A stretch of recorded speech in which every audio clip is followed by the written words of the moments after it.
একটু ভাবুন, যদি চৈতন্য মহাপ্রভু না থাকতো তাহলে বর্তমানের কথিত সাত্ত্বিক দেবতাদের কি অবস্থা হতো?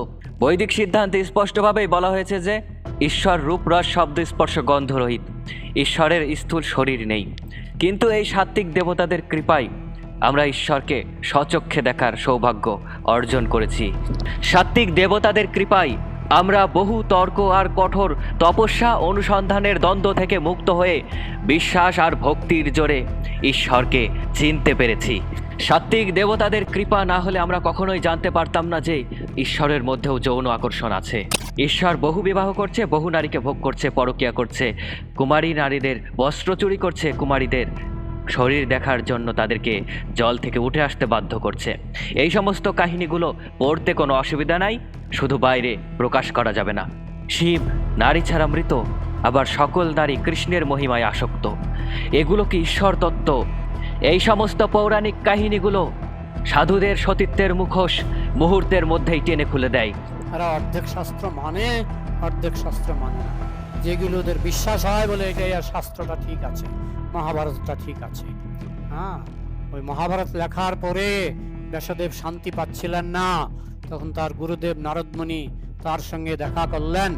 তো ব্যাসদেব বললেন, আমি যে এত বেদ বেদান্ত লিখলাম, উপনিষদ লিখলাম, মহাভারত লিখলাম, আমি তো শান্তি পাচ্ছি না।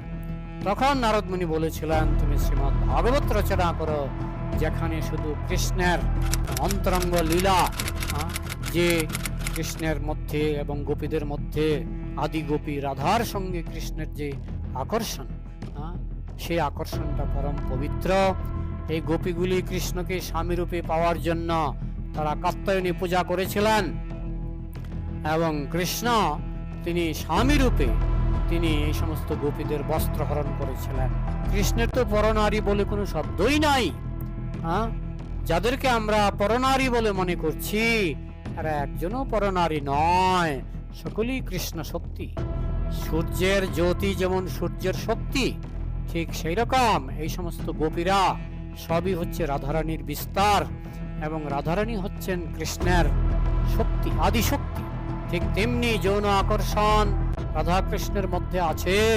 যৌন আকর্ষণ অনন্ত কোটি গোপীর সঙ্গে অনন্ত কোটি কৃষ্ণ, একই কৃষ্ণ নিজেকে অনন্ত কোটি রূপে বিস্তার করেছেন, তার মধ্যে সেই যৌন আকর্ষণ আছে। আবার কুকুর বিড়ালের মধ্যেও যৌন আকর্ষণ আছে, কীটপতঙ্গের মধ্যেও যৌন আকর্ষণ আছে, মানুষের মধ্যেও যৌন আকর্ষণ আছে, ৩৩ কোটি দেবদেবীর মধ্যে যৌন আকর্ষণ আছে। বৈদিক সিদ্ধান্তে যাকে নিরাকার বলা হয়েছে তাকে নিয়ে এত নাটক তৈরি করার মানেটা কি? তর্কের খাতিরে যদি স্বীকার করেও নি যে ঈশ্বর সাকার রূপ ধারণ করেন, চারিদিকে এত সাকার ঈশ্বর রয়েছে, তাহলে কেন হিন্দুদের অস্তিত্ব আজ বিলুপ্ত হচ্ছে দিনের পর দিন? পুরাণের পাতায় ঈশ্বর বিশ্ব জয় করছে, দুষ্কৃতিকারীদের বিনাশ করছে, সুকৃতিকারীদের রক্ষা করছে। কিন্তু বর্তমান পৃথিবীতে ভক্তরা আজ মার খাচ্ছে, অন্যের দ্বারা অত্যাচারিত হচ্ছে, লাঞ্ছিত হচ্ছে, বঞ্চিত হচ্ছে। কেন হচ্ছে? চৈতন্য মহাপ্রভু থেকে বর্তমান পর্যন্ত এই কথিত সাত্ত্বিক ধর্মে আজও কি কোনো বিপ্লবীর জন্ম হয়েছে? পৌরাণিক অন্ধবিশ্বাস আর সাকার ঈশ্বরের গল্প শুনিয়ে একটি সন্তানকে ছোটবেলা থেকে বড় করা হচ্ছে। বড় হয়ে সেই সন্তান তার বিশ্বাস যখন বাস্তবের সঙ্গে মিলাতে পারবে না, বিশেষ করে এই সংখ্যালঘু পরিবেশে তারা নানা ধরনের প্রশ্নের সম্মুখীন হয়। আর এমনিতেও অধিকাংশ মানুষ তার ধর্মগ্রন্থ কখনো ছুঁয়েও দেখেনি, নানা ধরনের প্রশ্নের সম্মুখীন হয়, বাস্তবিক কোনো যুক্তিসঙ্গত উত্তর তারা দিতে পারে না। আপনারা আপনাদের দেবতাকে দেখাতে পারবেন, কারণ আপনাদের দেবতা হচ্ছে সস্তা। কেন এইটা বললাম তার প্রমাণ দেই। এই যে দেখেন, আপনাদের দেবতাকে দেখা যাচ্ছে। এখন যদি আমি চাই আপনাদের দেবতাকে আমি ঠাস করে একটা থাপ্পড় মারতে পারবো, আমি যদি চাই আপনাদের দেবতাকে টান দিয়ে চিরে ফেলতে পারবো, আমি যদি চাই আপনাদের দেবতাকে ভেঙে তছনছ করে দিতে পারবো।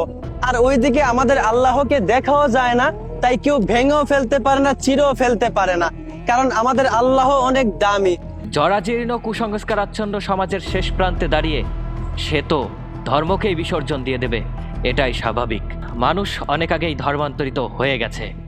আপনারা আজকে যাদেরকে সনাতনী বলছেন, এরা আসলে বাইরে সনাতনীর মুখোশ পরে রয়েছে। একটু স্বার্থ পেলেই নিজের ধর্মকে বিক্রি করে দেয়, অন্যের পা চাটতে শুরু করে। বাইরে সাত্ত্বিকতা আর ভিতরে বহুগামিতা, এটাই কথিত কলিযুগের সাত্ত্বিক ধর্মের প্রকৃত মুখোশ। সত্যের কোনো রূপ নাই, সত্যের কোনো আবরণ নাই। আর এই নগ্ন সত্যকে স্বীকার করতে সকলে লজ্জা পায়, আর তাই একপাক্ষিক সতীত্বের আবরণে নিজের মুখ লুকায়। দিনের আলোয় দাঁড়িয়ে সত্যকে অস্বীকার করে, সত্যের বিরোধিতা করে, আর রাতের আধারে গিয়ে সত্যের দুয়ারে কড়া নাড়ে। সনাতন ধর্মে দাঁড়িয়ে যদি কেউ নিরাকার সত্যের কথা উচ্চারণ করে, তাহলে তাকে বিধর্মী ট্যাগ দিয়ে দেয় কথিত সাধুর সমাজ। হ্যাঁ, আমি বিধর্মী, কারণ আমি সত্যের সন্ধানী। হ্যাঁ, আমি পিতৃ পরিচয়হীন জারজ, কারণ আমি জানি না আমার পিতার অস্তিত্ব। ঈশ্বর বহুরূপে মানুষের সামনে প্রকাশিত হচ্ছে, ভক্তের দুর্গতি দূর করছে, অশুভ শক্তির বিনাশ করছে, কিন্তু বাস্তবতাই ঈশ্বরের কোনো দেখা নাই। মানুষ সব থেকে বড় অসহায়। ঈশ্বর যদি বহুরূপে প্রকাশিত হয়, তাহলে তার মধ্যে পার্থক্য আসবে, তার মধ্যে পরিবর্তন আসবে। আর ঈশ্বর সম্পূর্ণ শাশ্বত, অপরিবর্তনীয়, তিনি পরিবর্তনশীল নন। পৌরাণিক কল্পনায় ঈশ্বর বহুরূপে প্রকাশিত হলেও বাস্তবতায় ঈশ্বর সম্পূর্ণ শূন্য। সুখের দিনে আমরা আমাদের কল্পনায় ঈশ্বরকে কত রূপে, কত মহিমায় সাজাই, কিন্তু দুঃখের দিনে, বিপদের দিনে সেই ঈশ্বর কেন পাশে নাই? মানুষের এই কল্পনা, মানুষের এই শিল্প মানুষকে সাময়িকভাবে সান্ত্বনা দিতে পারে, কিন্তু অসীম শূন্যতাকে কখনোই পূর্ণতা দিতে পারে না। আমাদের সকল অলৌকিকতা, ঈশ্বরকে নিয়ে লেখা সমস্ত মহিমা পুরাণের পাতায় সীমাবদ্ধ। বর্তমান বিশ্বে এর কোনো মূল্য নেই। আমি পতিতার সন্তান, আমি বেশ্যার সন্তান, কারণ আমার শরীর তৈরি হয়েছে এই প্রকৃতির অংশ থেকে। এই প্রকৃতি পরিবর্তনশীল। পৃথিবী ছিল একসময় অগ্নিগর্ভ, ছিল না আজকের এই সবুজ শ্যামল নীল শীতলতা। তবুও এই বিকৃত সত্তাকে স্বীকৃতি দিয়েছে সকলের উৎস জন্মদাত্রী পৃথিবী মাতা। এই প্রকৃতি পরিবর্তনশীল, বৈচিত্র্যময় তার রূপ। আমাদের মনও ঠিক বেশ্যার মতো বহুগামী, মনের ভিতরে বহুরূপ। আমি চরিত্রহীন, কারণ আমার মন স্থির নয়। আমার মন বহুগামী, আমার মন বৈচিত্র্যময়। এটা কেমন সাত্ত্বিকতা যেখানে ধর্মীয় আবরণে মোড়ানো সকল গোপনীয়তা? এটা কেমন সাত্ত্বিকতা যেখানে ধর্মগ্রন্থ জুড়ে রয়েছে সকল অসভ্যতা, যৌনতা আর বহুগামিতা? আন্তর্জাতিকভাবে স্বীকৃত যে পৌরাণিক কাহিনীগুলো কখনোই ঐতিহাসিক বা জৈবিক নয়, কারণ পবিত্র বেদের ঈশ্বর সম্পূর্ণ নিরাকার। আর সেই নিরাকার ঈশ্বরকে আজ নারী আসক্ত বানানো হয়েছে, বহুগামী বানানো হয়েছে। এখন বিচার করুন, এগুলো কি ধর্মতত্ত্ব নাকি অন্য কোনো শৈল্পিক রাজতন্ত্র? এগুলো একপাক্ষিক সমাজের লুকানো ক্ষুধা, যা আমাদের সামনে প্রকাশিত হয় না। আর তাই এগুলো সাত্ত্বিকতা, উপবাস, ত্যাগের নাটকে মুড়িয়ে আমাদের সামনে উপস্থাপন করা হয়েছে। ঈশ্বরকে ঢাল বানিয়ে নিজের আদিম প্রবৃত্তি ঈশ্বরের উপরে চাপিয়ে দেওয়া হয়েছে। সাত্ত্বিক ধর্মের পাতায় কেন এগুলো লেখা থাকবে? বাইরে সাত্ত্বিকতা আর আধারে গোপনীয়তা। বাইরে আমরা যেগুলো অসভ্য, অপসংস্কৃতি বলি, সেগুলোই আমাদের গ্রন্থের ভিতরে লেখা। বেদ, উপনিষদ, দর্শনে বলা রয়েছে সর্বপ্রথম ঈশ্বর সর্বব্যাপক নিরাকার ওম। আর সেই নিরাকার ঈশ্বরকে নিয়ে লেখা এই সমস্ত গল্প, এই সমস্ত তত্ত্বকথা, এই সমস্ত লীলা কাহিনী কখনোই ধর্মনীতি হতে পারে না। এগুলো মানুষের লুকানো ক্ষুধা, লুকানো ইচ্ছা, বাসনা, কামনা। এগুলো একটা শৈল্পিক রাজনীতি, যা আমাদের সামনে ধর্মীয় আবরণে মোড়ানো হয়েছে। আর এই সমস্ত সাত্ত্বিক তত্ত্বকথা নাকি যে কেউ বুঝতে পারবে না।